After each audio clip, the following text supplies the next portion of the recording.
Hello friend, आज मेरी ननद ज्योति के बच्चे का बर्थडे है। हम आप सबको पचरा सुनाएंगे, इसके बाद शोहर सुनाएंगे।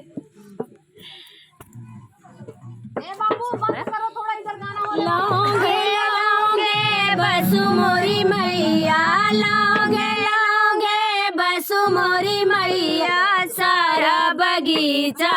लौंगे के सारा बगीचा लौंगे के, लौंगे लौंगे बसु मोरी मैया, लौंगे लौंगे बसु मोरी मैया, सारा बगीचा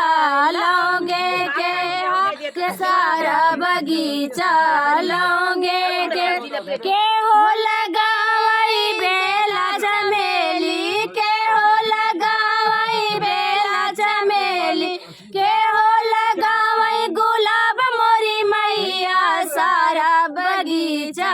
लौंगे के हो सारा बगीचा लौंगे के, लौंगे लौंगे बसु मोरी मैया, लौंगे लौंगे बसु मोरी मैया, सारा बगीचा लौंगे के हो लगावई बेला चमेली, के हो लगावई बेला चमेली, के हो लगावई गुलाब मोरी मैया, सारा बगीचा लौंगे के हो सारा बगीचा लौंगे के,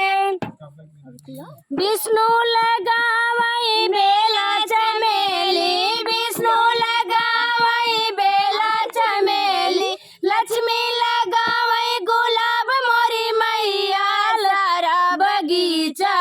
लौंगे के हो सारा बगीचा लौंगे के, सारा बगीचा लौंगे के हो सारा बगीचा लौंगे के हो लगावई बेला चमेली, के हो लगावई बेला चमेली, के हो लगावई गुलाब मोरी मैया, सारा बगीचा लौंगे के हो सारा बगीचा लौंगे के, केहू लगावई बेला चमेली, केहू लगावई बेला चमेली, केहू लगावई गुलाब मोरी मैया, सारा बगीचा लौंगे के है सारा बगीचा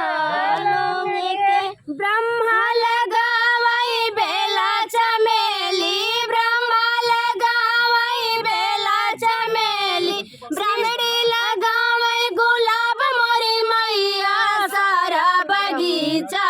लौंगे के हो सारा बगीचा लौंगे के, केहू लौंगे लौंगे बसु मोरी मैया, लौंगे लौंगे बसु मोरी मैया, सारा बगीचा लौंगे के हो सारा बगीचा लौंगे के, सारे हो लगावई बेला चमेली, के हो लगावई बेला चमेली, के हो लगावई गुलाब मोरी मैया, सारा बगीचा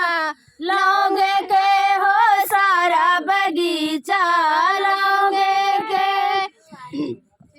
राम लगावई बेला चमेली, राम लगावई बेला चमेली, सीता लगावई गुलाब मोरी मैया, सारा बगीचा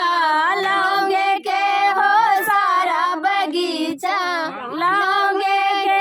विष्णु लगावई बेला चमेली, विष्णु लगावई बेला चमेली, लक्ष्मी लगावई गुलाब मोरी मैया, सारा बगीचा लौंगे के हो सारा बगीचा लौंगे के, लौंगे लौंगे बसु मोरी मैया, लौंगे लौंगे बसु मोरी मैया, सारा बगीचा लौंगे के हो सारा बगीचा लौंगे के, शंकर लगा